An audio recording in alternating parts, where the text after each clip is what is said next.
అందరికి ఫైనల్‌గా Saturday night's main event అయిపోయింది. అసలు ఈ సాటర్‌డే నైట్స్ మెయిన్ ఈవెంట్ ఎప్పుడొచ్చిందో గూడా ఎవరికీ క్లారిటీగా తెలియదు.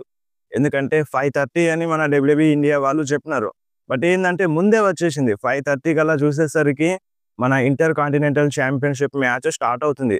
దానికంటే ముందే 2 మ్యాచ్‌లు అయిపోయినాయి. Cody roads versus Drew McIntyre match and Tiffany Stratton versus jade Kargil మధ్య ఇంకొక మ్యాచ్. ఈ 2 మ్యాచ్‌లు ఆల్రెడీ అయిపోయినాయి. అండ్ మూడో మ్యాచ్ స్టార్ట్ అవుతుంది. అప్పుడు 5:30కి. సో, వాళ్ళు చెప్పిందేమో 5:30కి బట్ మనకి షో ముందే స్టార్ట్ అయిపోయింది. మెయిన్ ఏందంటే షో అయిపోయిన తర్వాత గూడా రిప్లై ఇచ్చినారు. సో, నార్మల్‌గా ఇంతకుముందు సోనీ లీవ్‌లో లైవ్ అయిపోయిన తర్వాత వెంటనే రీప్లై చూడడానికి దొరికేది గాదు కొన్నిసార్లు. కొంచెం టైం తర్వాత ఇస్తారు. బట్ ఈసారి ఏందంటే ముందే ఇచ్చేసినారు. బట్ టైమింగ్స్‌లో చాలా చేంజెస్ వచ్చినాయి. అండ్ ఇంకొక మ్యాచే యాడ్ అవుతదని అనుకున్నాం. బట్ 4 మ్యాచ్‌లే జరిగినాయి ఈరోజు సాటర్‌డే నైట్స్ మెయిన్ ఈవెంట్‌లో. అసలు ఈ సాటర్‌డే నైట్స్ మెయిన్ ఈవెంట్‌ని చూసిన వాళ్ళకైతే కొంచెం బోరింగ్‌గానే అనిపిస్తది. సో, చాలామంది ఫ్యాన్స్ ఎక్స్‌పెక్ట్ చేసిందేందంటే డ్రూ మ్యాకింటైర్ ఛాంపియన్ అవుతాడని. బట్ డ్రూ మ్యాకింటైర్ ఛాంపియన్ అవ్వలేదు. అండ్ బెట్టింగ్ ఓడ్స్ అయితే అన్నీ నిజం అయిపోయినాయి. అండ్ ఇంకొకటి ఈ సాటర్‌డే నైట్స్ మెయిన్ ఈవెంట్‌లో జాన్ సీనా కోసం ఒక స్పెషల్ అనౌన్స్‌మెంట్ అయితే చేసినారు. సో, దాని గురించి ఈ వీడియోలో మాట్లాడేద్దాం. సో, ఈరోజు స్టార్టింగ్‌లోనే సాటర్‌డే నైట్స్ మెయిన్ ఈవెంట్ స్టార్టింగ్‌లోనే కోడీ వర్సెస్ డ్రూ మధ్య అన్‌డిస్ప్యూటెడ్ డబ్ల్యూడబ్ల్యూఈ ఛాంపియన్‌షిప్ మ్యాచ్ జరిగింది. సో, ఈ మ్యాచు 2 సార్లు జరిగింది గదా! మూడోసారి జరగబోతుంది. వేరే లెవెల్‌లో ఉంటదని ఎక్స్‌పెక్ట్ జేసినాను నేను. పర్సనల్‌గా నేను ఎక్స్‌పెక్ట్ జేసిందేందంటే వేరే లెవెల్‌లో ఉంటది నో డౌట్. ఎందుకంటే ఆల్రెడీ 2 సార్లు బుక్ అయింది గదా! So, third time match. So, వేరే లెవెల్‌లో ఉంటదని అనుకున్నాం. బట్ అనుకున్నంత లెవెల్‌లోనైతే ఈ మ్యాచ్ లేదు. సో, ఒక స్టిప్యులేషన్ బి యాడ్ చేసినారు. అది కొంచెం కొంచెం చూపిచ్చినారు. అది గూడా కోడీ రోడ్స్‌కే అడ్వాంటేజ్ అయిపోయింది ఈ మ్యాచ్‌లో. డ్రూ మ్యాకింటైర్ సో, నేను సైన్ జేయ్య అని, అది జేయ్య అని ఎంత జేసి స్టిప్యులేషన్ యాడ్ జేపిచ్చినా సరే అదంతా అడ్వాంటేజ్ కోడీ రోడ్స్‌కే అయిపోయింది. ఏమవుతదంటే మ్యాచ్ మధ్యలో మన డ్రూ మ్యాకింటైర్ ఛాంపియన్‌షిప్‌ని రింగ్‌లోకి తీసుకొస్తారు. సో, రింగ్‌లోకి తీసుకొచ్చి కోడీ పైన అటాక్ చేద్దామని జూస్తారు. బట్ రెఫరీ చూస్తాడప్పుడు అటాక్ చేయొద్దన్నట్టుగా చెప్తాడు. అండ్ ఆ ఛాంపియన్‌షిప్‌ని కోడీ రోడ్స్ గుంజుకుంటాడు. అన్నప్పుడు డ్రూ చెప్తాడు, నా పైన అటాక్ చెయ్యి. నా ఫేస్ పైన కొట్టు. కొడితే ఏముంది? మన డ్రూ మ్యాకింటైరే విన్ అవుతాడు గదా! ఇదంతా ఆలోచించుకొని మన కోడీ ఆ ఛాంపియన్‌షిప్‌ని రెఫరీకి ఇస్తాడు. రెఫరీకి ఇయ్యంగానే మన డ్రూ మ్యాకింటైర్ కోడీ రోడ్స్‌కి క్లెయిమోర్ కొడతారు. కవర్ చేస్తారు. అండ్ వెంటనే కవర్ చేసేసరికి ఇగ పిన్ కౌంట్ చేద్దామని రెఫరీ చూస్తాడు. బట్ కిక్ ఔట్ చేస్తాడు కోడీ రోడ్స్. అంతే కాదు కోడీ రోడ్స్ ఈ మ్యాచ్‌లో కొంచెం ఇంజ్యూరీ అయినట్టుగా గూడా బిహేవ్ చేసినాడు. లెగ్‌లో ఇంజ్యూరీ ప్రాబ్లమ్ అయినట్టుగా బిహేవ్ చేసినారు. బట్ దాని తర్వాత నార్మల్‌గానే ఫైట్ చేసినారు. అండ్ ఇంకొకటి ఇగ ఎండింగ్‌లో మన డ్రూ మ్యాకింటైర్‌కి కోడీ రోడ్స్ క్రాస్ రోడ్ ఇద్దామని చూస్తాడు. అదే టైంలో రెఫరీ అంటే కార్నర్‌లో ఉంటాడు. డ్రూ మ్యాకింటైర్ కోడీ రోడ్స్‌ని రెఫరీ పైకి నూకేస్తాడన్నమాట. సో, రెఫరీ కింద పడిపోతాడు. అండ్ అదే టైంలో మన డ్రూ ఛాంపియన్‌షిప్‌తో అటాక్ చేద్దామని చూస్తాడు. ఛాంపియన్‌షిప్‌ని తీసుకొచ్చి రింగ్‌లో కోడీ పైన అటాక్ చేద్దామని చూస్తాడు. బట్ కోడీ ఎస్కేప్ అయిపోతాడు. సో, అదే టైంలో డీడీటీ కనెక్ట్ చేస్తాడు డ్రూ మ్యాకింటైర్‌కి. ఆ డీడీటీ ఆ ఛాంపియన్‌షిప్ పైన తగిలేట్టు చేస్తాడు కోడీ డ్రూ మ్యాకింటైర్‌కి. అండ్ ఇప్పుడు అది ఒకవేళ రెఫరీ చూసుంటే ఆ మ్యాచ్‌లో ఎవరు విన్ అయ్యేటోళ్ళు? మన డ్రూ మ్యాకింటైరే న్యూ అన్‌డిస్ప్యూటెడ్ ఛాంపియన్ అయ్యేటోడు. బట్ అది రెఫరీ చూడడు. ఎందుకంటే రెఫరీ కింద పడిపోతాడు.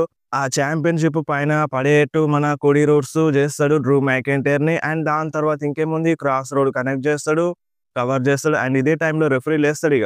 కవర్ చేస్తాడు. పిన్ కౌంట్ అయిపోతది. 1, 2, 3 ఈ మ్యాచ్‌లో కోడీ రోడ్స్ గెలుస్తాడు. ఇప్పుడు స్టిల్ అన్‌డిస్ప్యూటెడ్ డబ్ల్యూడబ్ల్యూఈ ఛాంపియన్ మన కోడీ రోడ్సే. సో, ఇంకొకటి చెప్తున్నాను. అంటే ఈ మ్యాచ్ జరిగేటప్పుడు ఈ సాటర్‌డే నైట్స్ మెయిన్ ఈవెంట్ జరిగేటప్పుడు బ్యాక్ స్టేజ్‌లో గొరిల్లా పొజిషన్‌లో మన ట్రిపుల్ హెచ్ లేడంట. ఇదొక అప్డేట్ అయితే వచ్చింది. ట్రిపుల్ హెచ్ ఉన్నా లేకున్నా ట్రిపుల్ హెచ్‌కి తెలియకుండా ఏం జరగదు గదా! సో, ఇప్పుడు మీరు చెప్పండి. ఈ మ్యాచ్‌లో స్టిప్యులేషన్ అయితే పెట్టినారు గానీ ఎవరికి అడ్వాంటేజ్ అయింది మొత్తం? మన కోడీ రోడ్స్‌కే గదా! అండ్ డ్రూ మ్యాకింటైర్ కొరుకుతాడు. మన కోడీ రోడ్స్‌ని కొరుకుతాడు. అండ్ అప్పుడు రెఫరీ కరెక్ట్‌గా చూడరు. సో, ఎంతైనా డ్రూ మ్యాకింటైర్‌ని నాశనం చేసినట్టుగా అనిపించింది. ఇంకొంచెం వేరే లెవెల్‌లో బుక్ చేస్తే బాగుండేదనిపించింది. డ్రూ మ్యాకింటైర్ లెవెల్ ఇది గాదు గదా! సో, ఈ స్టిప్యులేషన్ అయితే యాడ్ జేసినారు. బట్ ఈ స్టిప్యులేషన్ ఈ మ్యాచ్ అంతా అయిపోయిన తర్వాత ఇదేదో మిడ్ కార్డ్ ఛాంపియన్‌షిప్‌కి యాడ్ చేస్తే బెటర్ ఉండేదనిపించింది. ఆ లెవెల్‌లో అనిపించింది ఇది. సో, ఇప్పుడు మీరేమంటారు? ఈ మ్యాచ్ పైన మీ రియాక్షన్ ఏందో కింద కామెంట్‌లో మెన్షన్ చేయండి. సో, నాకైతే నచ్చలేదు. ఇప్పుడు కోడీ రోడ్స్ గెలిసిండా అని గాదు. నాకు మ్యాచ్ నచ్చలేదు. కోడీ రోడ్స్ గెలిస్తే ఏంది? డ్రూ మ్యాకింటైర్ గెలిస్తే ఏంది?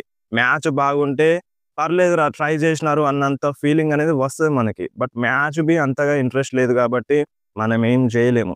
సో, అది అక్కడ కోహ్లీ ఉన్నా, ఇంకా పెద్ద సూపర్ స్టార్ ఉన్నా, ఎవరున్నా సరే. మ్యాచ్ అనేది ఇంట్రెస్టింగ్‌గా ఉండాలి. అది మెయిన్ మనకి. అండ్ నెక్స్ట్ మనకి మన jade Kargil versus Tiffany Stratton మధ్య డబ్ల్యూడబ్ల్యూఈ ఉమెన్స్ ఛాంపియన్‌షిప్ మ్యాచ్ జరిగింది. సో, ఈ మ్యాచ్ కొంచెం బానే ఉంది. ఫుల్ డామినెన్స్ చూపించింది మన జేడ్ కార్గిల్. సో, ఈ మ్యాచ్‌లో ఈజీగానే విన్ అయింది అన్నట్టుగా అనిపించింది జేడ్ కార్గిల్. సో, జేడ్ కార్గిలే ఈ మ్యాచ్‌లో విన్ అవుతది. ఇప్పుడు న్యూ డబ్ల్యూడబ్ల్యూఈ ఉమెన్స్ ఛాంపియన్ మన jade Kargil. And next match inter continental championship match, triple threat match మన పెంటా వర్సెస్ రూసెవ్ వర్సెస్ అండ్ మన డామినిక్ మిస్టీరియో మధ్య.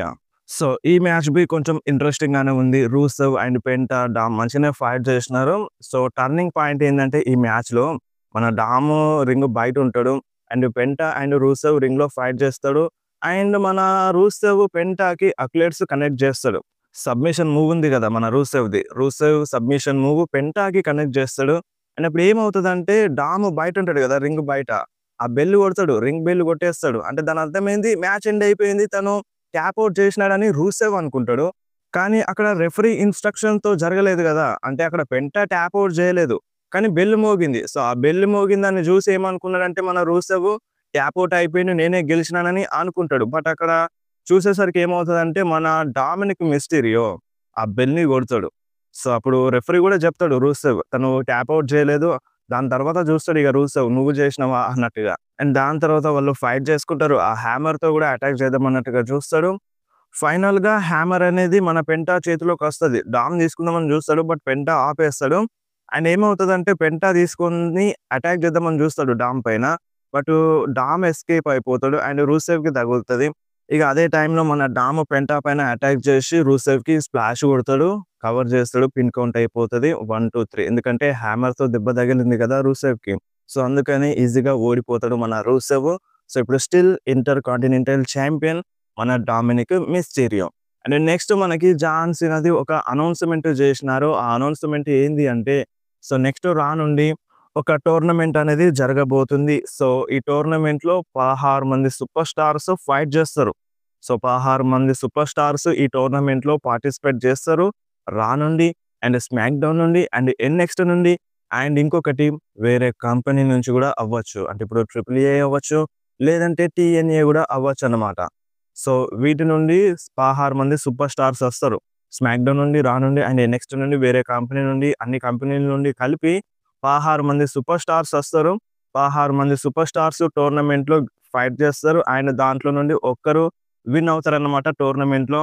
ఆ టోర్నమెంట్‌లో విన్ అయిన సూపర్ స్టారు మన జాన్ సీనా ఫైనల్ మ్యాచ్‌లో ఫైట్ చేస్తారన్నమాట. ఈ టోర్నమెంట్‌లో విన్ అయిన సూపర్ స్టార్‌తోనే మన జాన్ సీనా ఫైట్ చేస్తాడు. సాటర్‌డే నైట్స్ మెయిన్ ఈవెంట్‌లో రిటైర్మెంట్ మ్యాచ్‌లో. సో, ఇదొక స్పెషల్‌గా అనౌన్స్‌మెంట్ చేసినారు ఈరోజు సాటర్‌డే నైట్స్ మెయిన్ ఈవెంట్‌లో. సో, ఇప్పుడు దీనిపైన మీరేమంటారు? ఎవరు విన్ అయితే మంచిగుంటది ఈ టోర్నమెంట్‌లో? అండ్ ఎవరెవరు ఫైట్ చేస్తారో మనకి ఇంకా క్లారిటీగా తెలియదు. నెక్స్ట్ రాలో తెలుస్తది. మాక్సిమం అయితే గుంతర్ అంటున్నారు. సో, చూడాలి మరి ఏమవుతదో. అండ్ నెక్స్ట్ మనకి ఈ మెయిన్ ఈవెంట్‌లో సాటర్‌డే నైట్స్ మెయిన్ ఈవెంట్‌లో సీఎం పంక్ వర్సెస్ జే ఉసో మధ్య వరల్డ్ హెవీవెయిట్ ఛాంపియన్‌షిప్ మ్యాచ్ జరిగింది. సో, ఈ మ్యాచ్ కొంచెం బాగుంది. బానే ట్రై చేసిండు. జే ఉసో బానే ట్రై చేసిండు. అండ్ సీఎం పంక్ కూడా టఫ్ ఫైటే ఇచ్చిండు. అండ్ మన జే ఉసో బ్యారికేడ్స్ త్రూ ఒక స్పియర్ కూడా కొట్టిండు సీఎం పంక్‌కి. అయినా సరే మన సీఎం పంక్ ఓడిపోలేదు. అండ్ మన సీఎం పంక్ కూడా జీటీఎస్ కనెక్ట్ చేసిండు. అయినా సరే మన జే ఉసో ఓడిపోలేదు. ఇటు కిక్‌ఔట్ చేస్తూనే ఉన్నాడు. అండ్ మెయిన్ ఏందంటే ఈ మ్యాచ్‌లో మన జే ఉసో సీఎం పంక్‌కి జీటీఎస్ కొడతాడు. అండ్ దాని తర్వాత మన సీఎం పంక్ జే ఉసోకి స్పియర్ కొడతాడు. అంటే మూవ్స్ అనేవి ఎక్స్‌చేంజ్ చేసుకున్నారు. అనిపించింది. అండ్ ఫైనల్‌గా ఈ మ్యాచ్‌లో మన సీఎం పంక్ విన్ అవుతాడు. జీటీఎస్ కనెక్ట్ చేసి. సో, ఇప్పుడు CM Punk new world champion అయిపోయిండు. సో, హ్యాపీ మూమెంట్ అని చెప్పాలి. సీఎం పంక్ ఫ్యాన్స్ కోసమైతే బెట్టింగ్ రూల్స్ అన్నీ నిజం అయిపోయినాయి. ఏ సూపర్ స్టార్‌కి సపోర్ట్ చేసినాయో ఆ సూపర్ స్టారే గెలవడం జరిగింది. బట్ మెయిన్ ఏందంటే ఫస్ట్ మ్యాచ్ అనుకున్నంతగా లేదు. అండ్ దీంట్లో ఎవరైనా ఇంటరప్షన్ చేస్తారు కావచ్చని అనుకున్నాం. బట్ దీంట్లో కూడా ఇంటరప్షన్ అనేది జరగలేదు. సో, నార్మల్‌గా ఇగ వేరే మ్యాచెస్ అన్నీ అనుకున్నట్టే జరిగినాయి. సో, మీకెలా అనిపించింది ఓవరాల్‌గా సాటర్‌డే నైట్స్ మెయిన్ ఈవెంట్? కింద కామెంట్‌లో మెన్షన్ చేయండి.